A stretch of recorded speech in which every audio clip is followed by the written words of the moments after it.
People deluded. A quick vid in regards to the under-21s championship in the Euros, in regards to the Euros. Firstly, I want to speak about Konaté and Firpo. Let me go down and find my notes.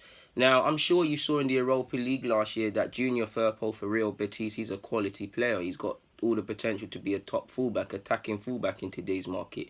Defensively, you've seen him concede a couple pens, been caught flat-footed and stuff. Phil defensively, he's got a lot of things to improve. You look at the penalty he conceded against Jeffrey Adelaide against France, stuff like that, just not doing silly stuff.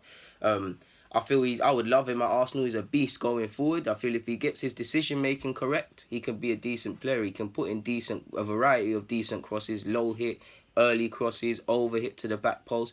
I feel the decision making, because yesterday he was getting in behind and there was one incident. If he squared it to one of his lads, they would have scored.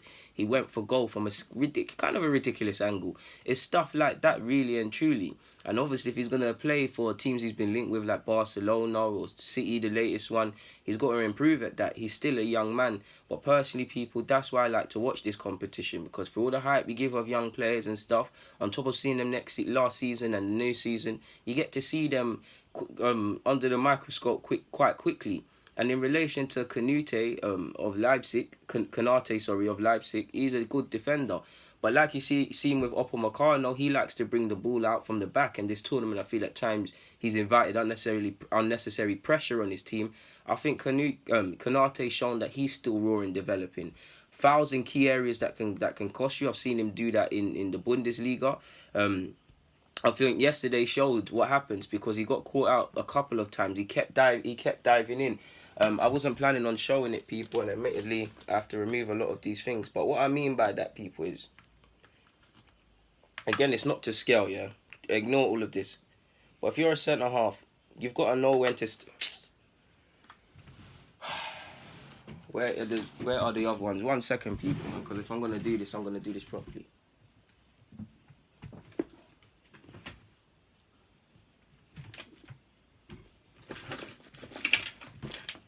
Alright, people, off the top, I could only find red ones quickly, so we're going to swap. Konaté is going to be blue. Well, it's fitting because he's France. Now, obviously, there'd be another centre-half on the other side, people, so just imagine there's another centre-half on the other side. But a key part to being a defender, yeah, is when to step out and when not to. Let's just, like I said, assume there's another defender there, yeah, people. He's on their team.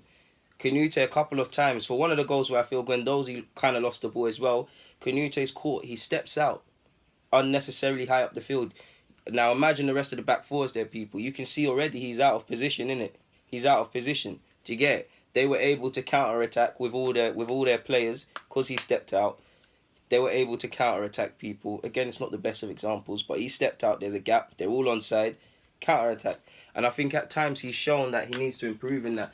I think he's a very good player, but I feel people need to remember how old these players are at times. I feel stepping out for him is a big issue, because in the Prem, if he was to play for anyone in the Prem, you would see that initially. You only dive in and go for that ball and try and be on the front foot if you're going to win it. That's not necessarily a bad thing that he likes to do. Like, Koscielny in his prime would be described as a front-footed defender. Koscielny likes to get the nip-ins and the interceptions, and I think to a degree, Konaté likes to do that. He can stand off and be disciplined, but I think he likes to do that. But it's all about timing, because even if he doesn't play in the Premier, if he goes to where his potential could take him, which would typically fall like the Madrids, PSGs, Barcelonas, etc., he's got to polish them things out of his game. Even he hasn't been in this competition, but De Ligt got bullied against Lorente, and he didn't have the best of games for England. That's not a criticism of De Ligt. I'm just saying, for all the potential and as good as these young players are, at times, man, them need to remember how old these players are, and they're still developing as good as they are, people.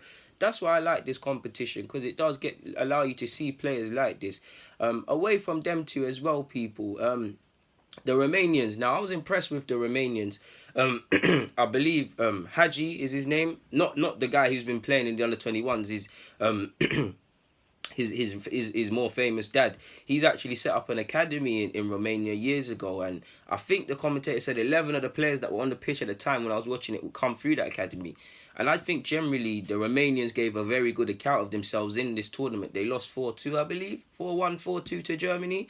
But I feel they gave a good account of themselves, people. You saw Puskas up front. He's 23. He might get a move somewhere. I feel he works the line well. He drops deep. He hangs on the last shoulder. I think he's a very decent striker based on this tournament, in relation to this tournament, because I haven't seen him prior to this.